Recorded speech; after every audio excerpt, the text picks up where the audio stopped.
friends. Good evening.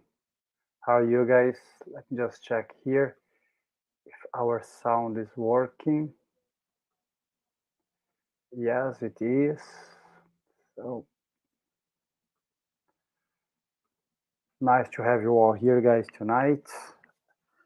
At another live here. Today we're gonna be talking about chapter 25. And we're gonna be talking from item 6. Let's give a few minutes here. So on the chapter 25 of the Gospel according to Spiritism, we have this chapter which is called Seek and We Will Find. So we're going to be continuing on that tonight. And item 6 says, Behold the foes of the air. So it's a quite nice parable, one of the most, in my opinion, the most beautiful ones that we have in the New Testament. So let's just give a few minutes here and we're going to start. Okay, so let's see.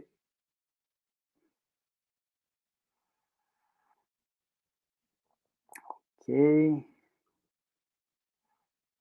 here. Good. Okay.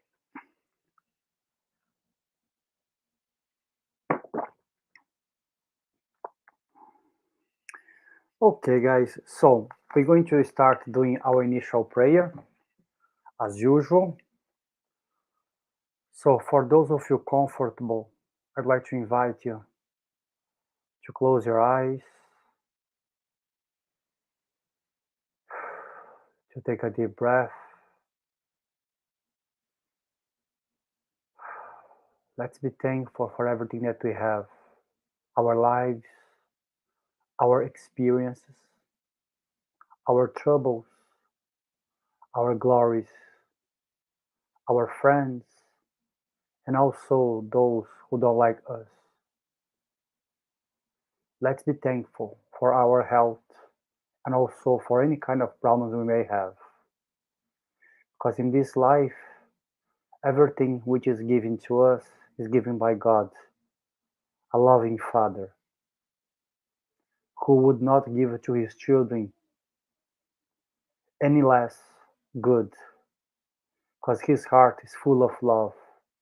However, he's a just Father, and as a just being, he wants us to improve ourselves by our actions and our deeds.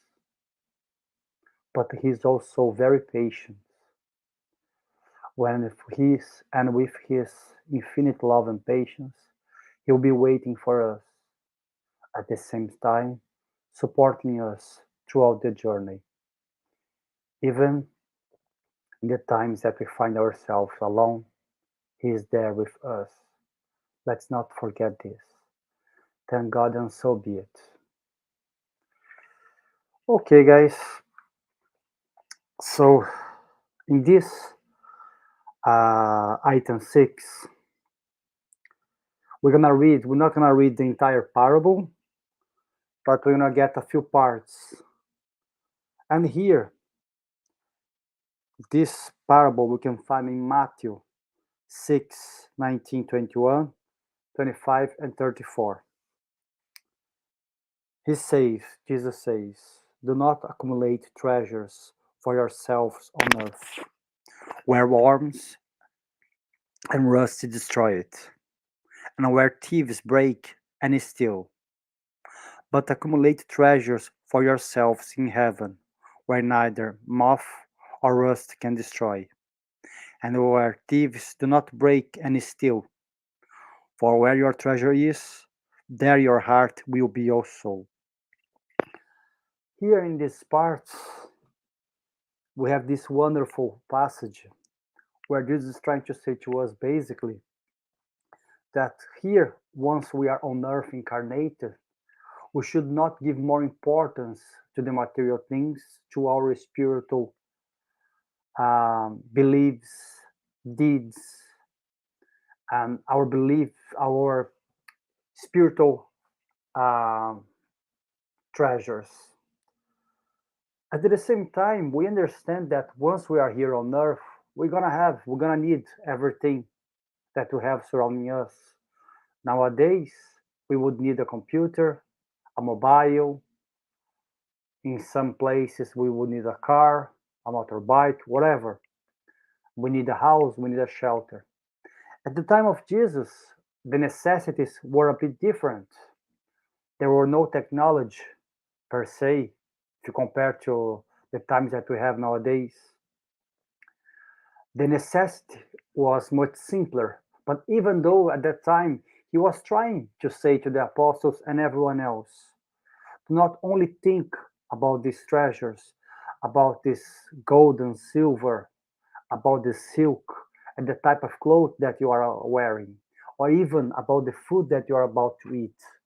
But think first that you are a spiritual being, a universal being, that as we have here in the end, he will say to us that God knows all these things that we need, God knows.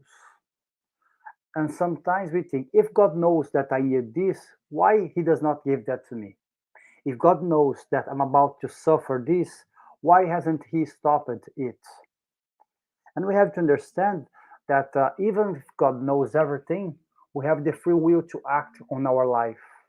And with our free will, we can change our actions, our decisions. We can change our path, our journey. But it's not easy to us to really trust in God. Sometimes we trust much more in other stuff, but we don't trust in God. Let's say if you are taking an airplane, for sure you trust the pilot. You believe, you hope, you want to believe that he had a good night of sleep, he had a good training, the airplane itself is a good airplane. Even if we don't go inside of their plane and think about these things, we are believing that the company, their company did all their stuff to keep ourselves safe. It's the same once you buy something quite dangerous, you still believe, let's say, if you, let me try to give an example. If you buy a car, that car is going to be working because technicians were working on that car. So everything, even if you don't realize, it's a matter of believing because we're not sure. But we believe in the word, but we don't believe in the spiritual word. We believe just in matter now because we believe that because man has done it, because man has created, man has proved, so it's infallible. It cannot be damaged, and that's a big issue that we have, a big misunderstanding because we trust in things that we see. And here in this passage, it's everything is a matter of trusting things that you don't see. And once we talk about faith here, because that's what I'm talking about basically here, we have to understand that faith is not something illogical. We must have faith, yes, but as Kardec says to us, a rational kind of faith where we believe in God, not because God is someone that, some being that someone told us that is going to support and help us. It's because we see the love of God in nature. We see the love of God in creation. We see the love of God in the eyes of our children. We see, the action, the deeds of God around ourselves. But we just say it's nature. But here in this part, in the end, he says to us, stop worrying and stop saying, what shall we eat? Or what shall we drink? Or what shall we wear? For the pagans seek all of those things, but your heavenly Father, knows the thing that we need. So God knows everything that we need, as we said, but we have to ask ourselves, are we doing our part to get these things? That's why this chapter is called Seek and You Shall Find. Seek and You Find. So are we doing our part? Are we preparing ourselves? Are we studying if you want to get a better job, if you want to get a better relationship? Are we being someone nicer? Are we being kind? Are we learning how to accept the difference between each other? Or if, let's say, you want to, to study something new, are you going and searching for this new thing that you want to study? Are you searching for this new idea to come to you, or you are just waiting? So here, God knows everything that we need, but we must do our part, as we said last week. And then he says, but first seek the kingdom of God and his righteousness, and everything will be given to you. Therefore, give no thought for tomorrow, or give no thought, uh, no, sorry, give no thought for tomorrow will take care of itself. For each day the sufficient evil is there. So he's basically saying to us that each day of us, we have our sufficient evil. So things will happen every day, you know. If things must happen with us, they will happen, because each day we have troubles to deal with, we have problems to deal with. So each day, it's a new day, it's a new challenge, but at the same time, it's a new blessing also. So that's why he says to us, do not think about tomorrow. Let tomorrow be. Let tomorrow come, then you deal. But then we have a trouble. Because if you take this in a literal sense, we would go against everything that Jesus said before. We should be cautious, like the serpents.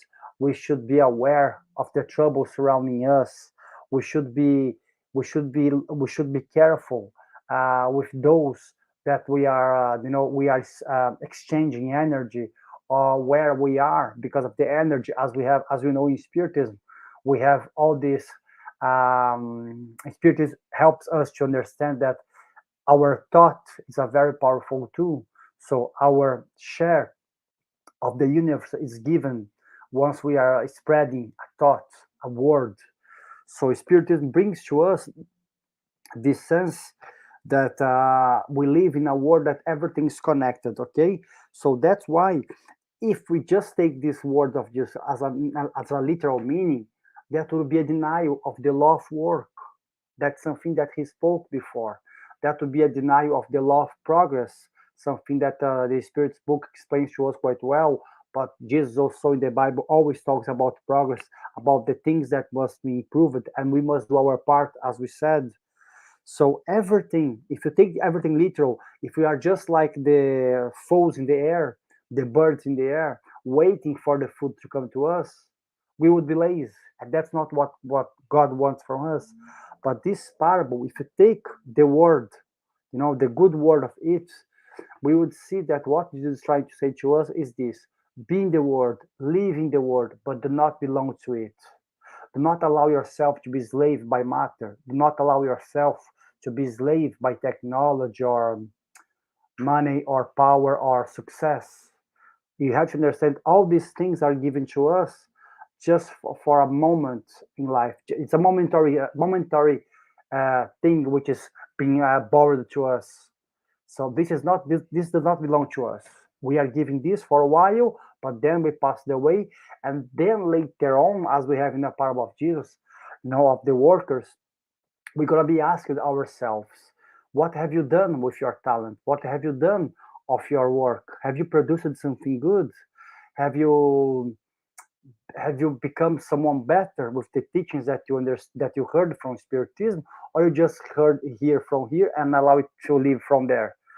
So we're gonna be asked about that in the spiritual world, but by who? By God, by our guardian angel, mentor, whatever name you wanna give. No, by our conscience.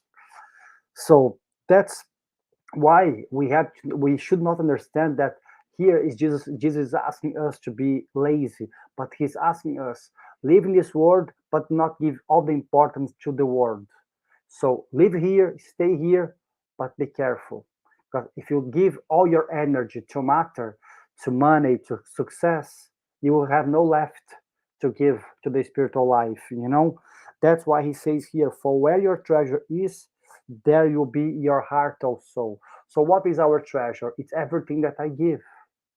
So my treasure is the energy which I give, is the words which I say to the others, is the thoughts which I produce. So this is my treasure.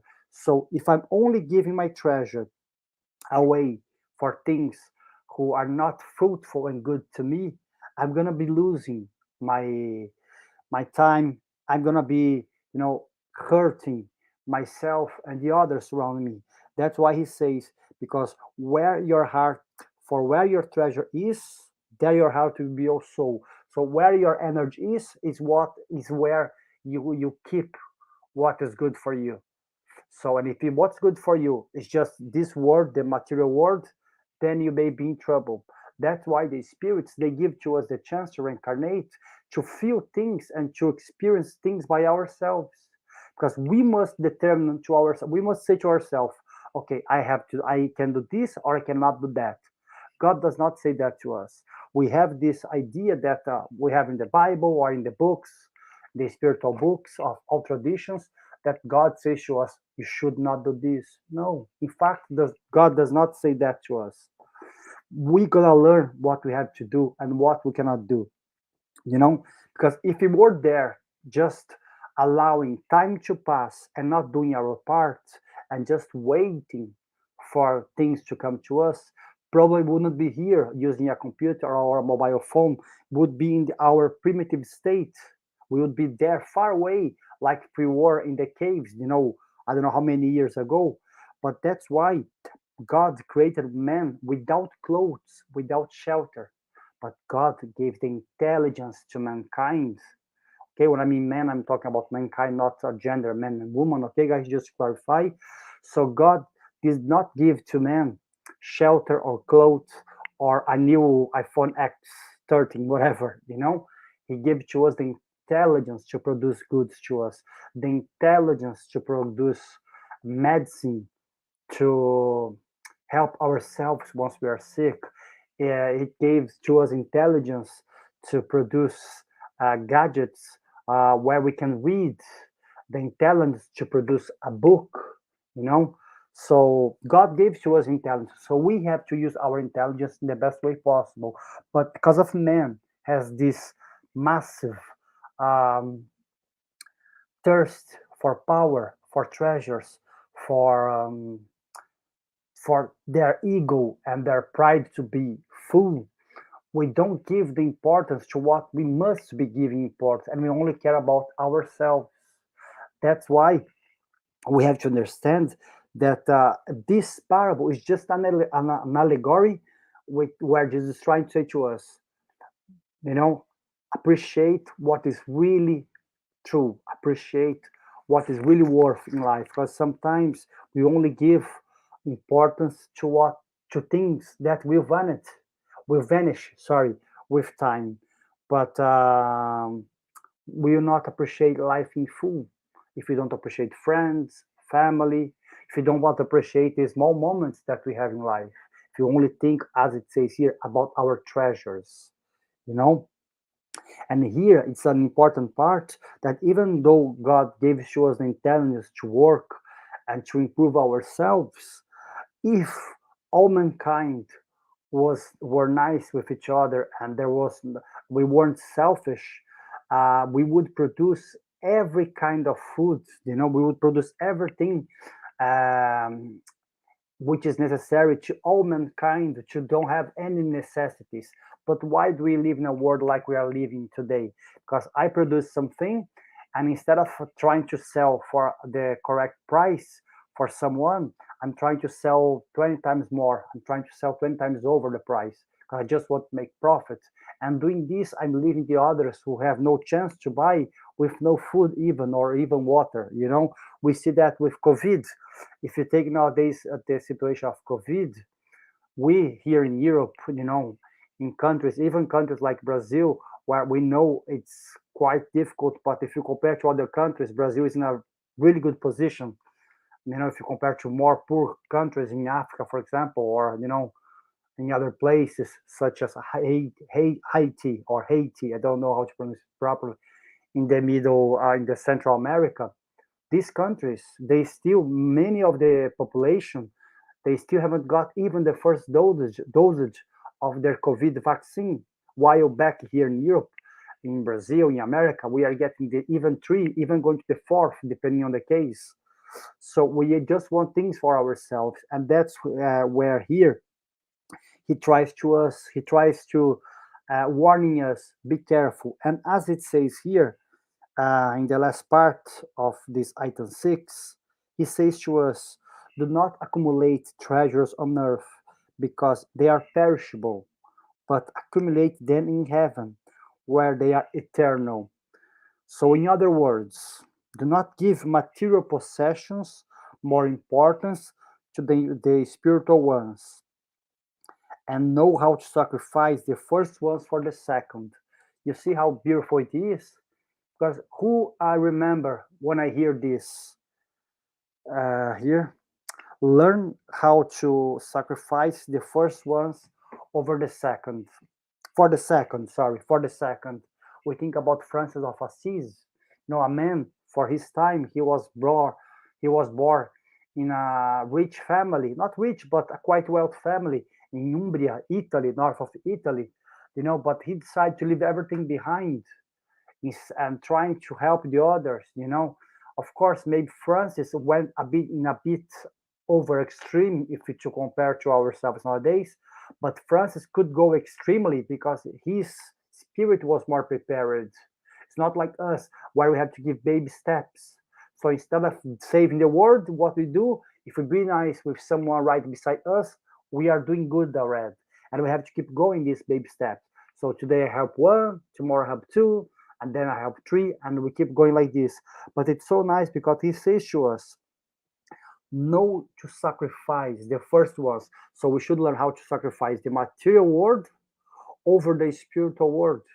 Because, like in Saint Francis' song, we understand that the real life is not here, it's in the spiritual world, like André Luis says to us, like in the Spirit's book, like in the book Heaven and Hell, where spirits they suffer and they thought life was only a matter of gaining possessions, gaining treasures, gaining all the wealth possibly, and then once they passed away, they find themselves in a really difficult situation because they didn't care for a second in the spiritual world. And when I'm saying spiritual world, I'm not talking about religion. We are talking about to understand that life maybe is just a passage. Not maybe life is just a passage, but if you are someone who are an atheist, if you don't believe in anything, if you don't believe in afterlife, that's okay, as long as you are doing good, as long as you are helping each other, because then you are doing what Jesus told us to do.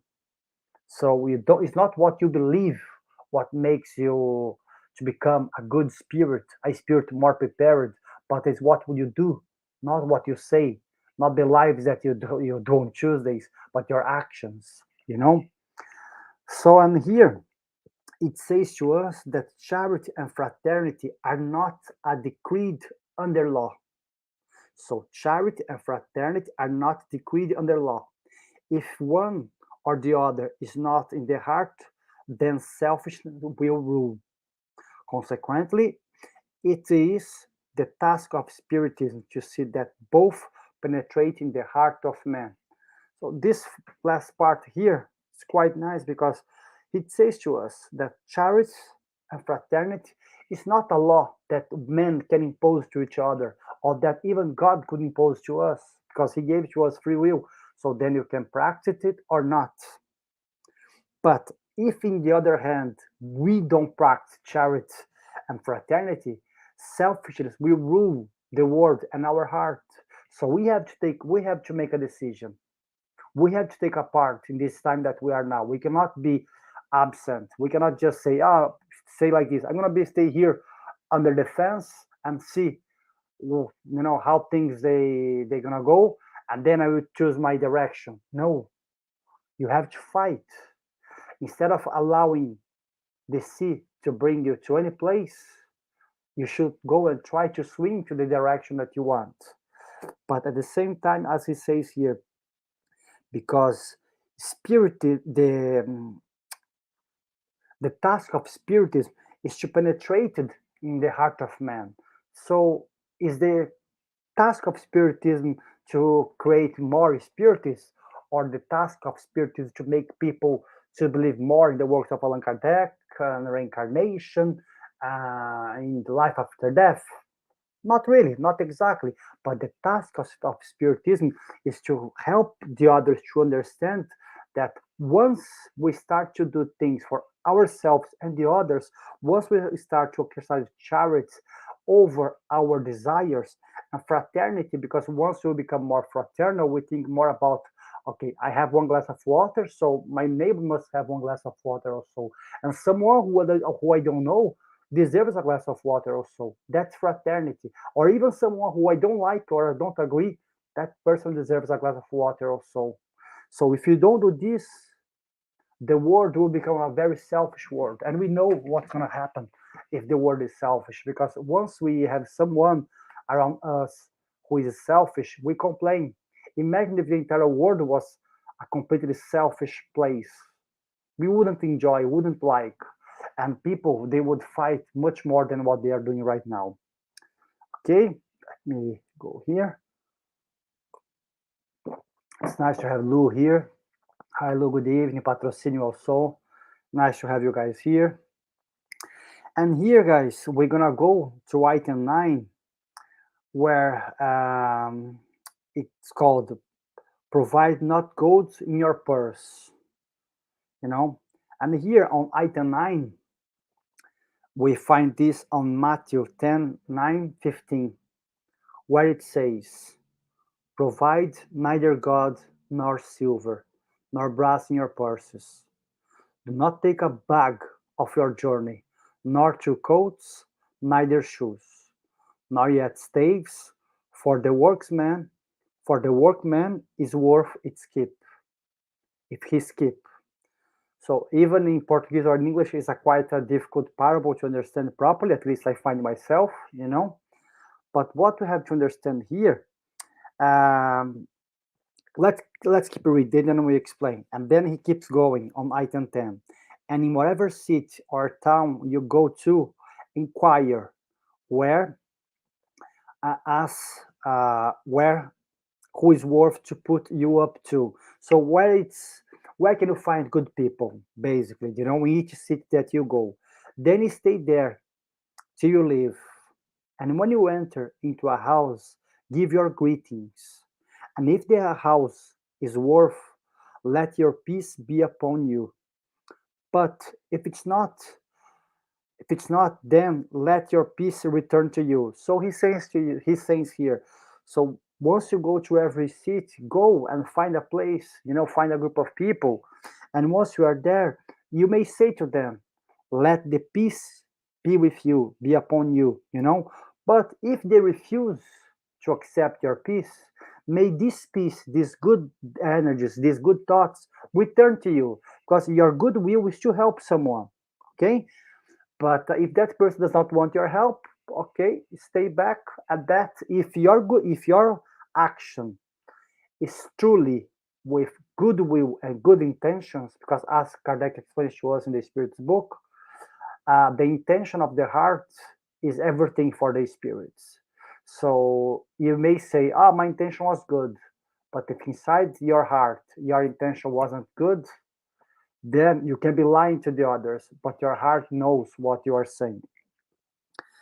You know, then he says here, and whoever does not welcome you or listen your words, when you then you depart from the house or the seat and shake the dust over your feet.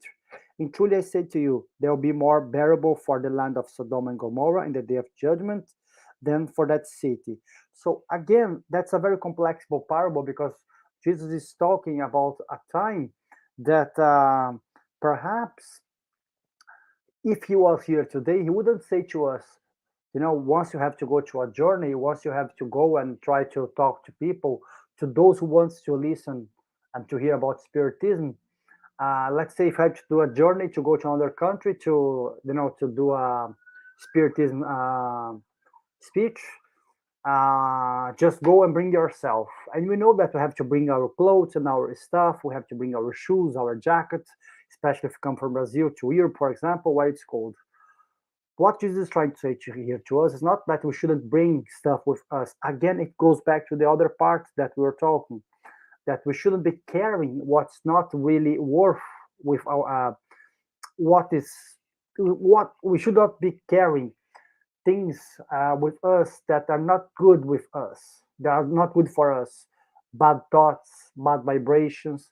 We should not be carrying, any kind of hard feeling inside of our heart if you take deeply this meaning. But of course, in the time of Jesus, he was saying this to the others, to the apostles, because he was trying to test. So if the apostle went to travel to another city and that person had no gold, had no silver, even like this, the others they would stop, they would hear the words, they would be worth, you know, of hearing the gospel, of hearing the good news. But then we have to understand that the time of Jesus was a patriarchal system. So in the place that Jesus were, it was very, very common to help and receive, to support the travelers. But of course, we didn't have many travelers at that time. That's why the tradition was to support everyone who was coming from a faraway distance.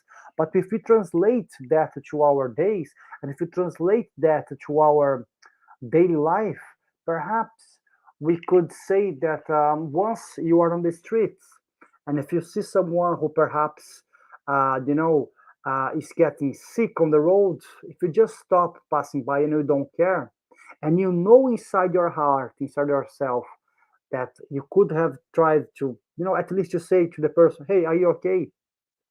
Is there anything I can do? Even if you have no money or if you don't want to give money to that person, because you may be thinking that that person is lying in order to get attention and in order to receive uh, any kind of help, you should go and should try to call for the hospital or whatever. So you should try to do something instead of being cold and not caring about that person, or in any other situation that we have someone that is strange to us, and that person, we clearly see that that person needs some kind of assistance, even if that assistance could be just a nice word, or even that person needs the person has a necessity of speaking, and that person perhaps is not really well, and that person is going to be saying words that we don't like, but sometimes you're going to feel inside of our heart that that person just needs to take all that uh, bad energy from their heart.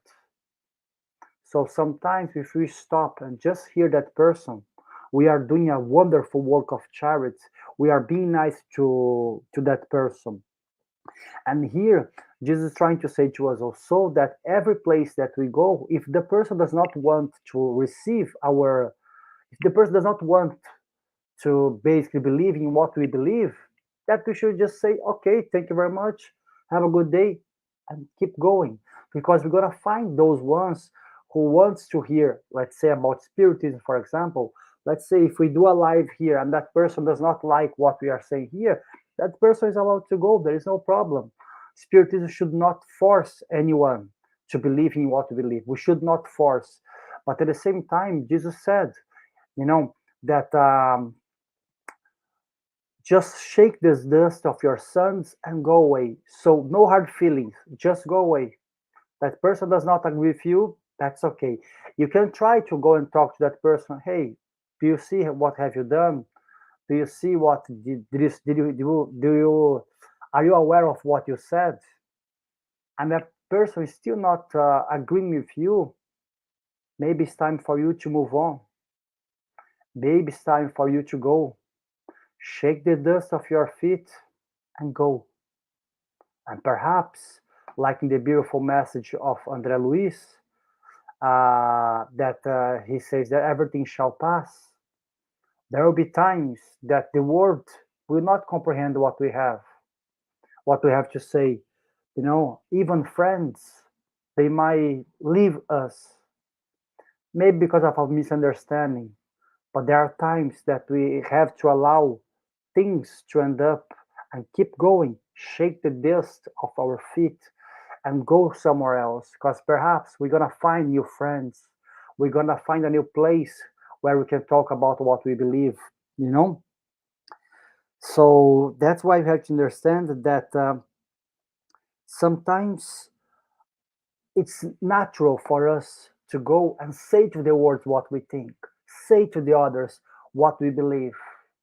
But Spiritism, like Bezerra de Menezes says, and here we have also that Spiritism does not force the other's conscience. So, as we should not force anyone to believe or to hear what we have to say, but we should try to show if Spiritism is good or not, or what we believe and what we say is good or not by our actions, by the by the results of what we say, by the results of what we do. People, they will understand if what we do is good or not.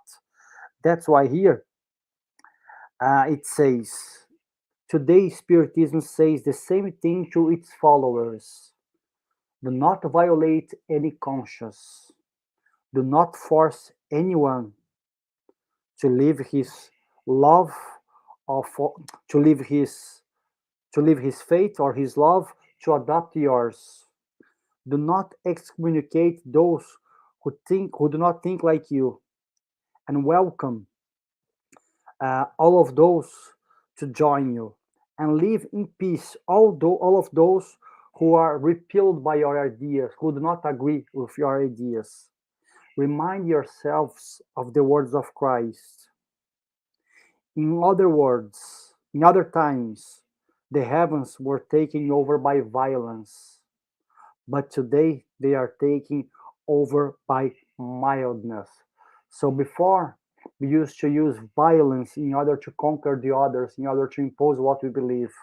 But today, the world that we are living and we are changing, which we always talk, the world of regeneration, and even further, this kind of world where beings, they still would have carry some kind of evil inside of them, but much less, and gradually this evil will become less and less and less until we only would have good in our hearts. So in that time, that is not today yet, and maybe not tomorrow, but it's in the future for sure. As it says here, the world will be taken by love, by mildness, by good actions, not for the fight, not by a fight or by imposition. So yeah, that's what chapter 25 said to us. It's a very quiet chapter. We split the chapter 25 in two sections. So the chapter was Seek and You Will Find, and we finished that today. And next week, we're going to start chapter 26, which is Give for free what has been given to you gratuitously. Sorry. So give for free what has been given to you for free also, basically, which is going to be chapter 26. Okay, guys, some announcements here. Okay. We're going to be having our virtual healing today at 8:30 on our YouTube channel. Okay, so you just have to go on our YouTube channel, and once you are there, our healing team will give the virtual healing. Okay, for those who would like to learn a little bit more about the Spiritist book, we have our Spiritist studies book every Wednesday. Okay, at the 8th, let me give me a blank here. So every Wednesday at 8 p.m., you guys can send an email to spiritismisland@gmail.com, and there someone will reply to you, and you guys can participate. Okay, we are back. Also, Red. Let me check here the date. So you guys can follow our page on Facebook. You guys gonna find all the details. Okay, about our schedule. Yes, guys, please come to our Facebook page, and you guys gonna check everything. But we were back already last Saturday. That's it, guys. Thank you very much for everyone, guys. We're gonna do our final prayer today. Now.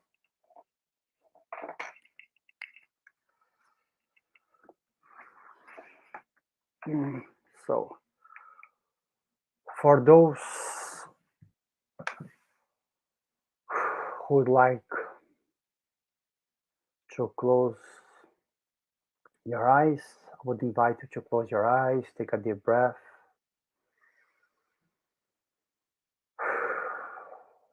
Again, would like to thank you, dear God, for all the blessings that we have,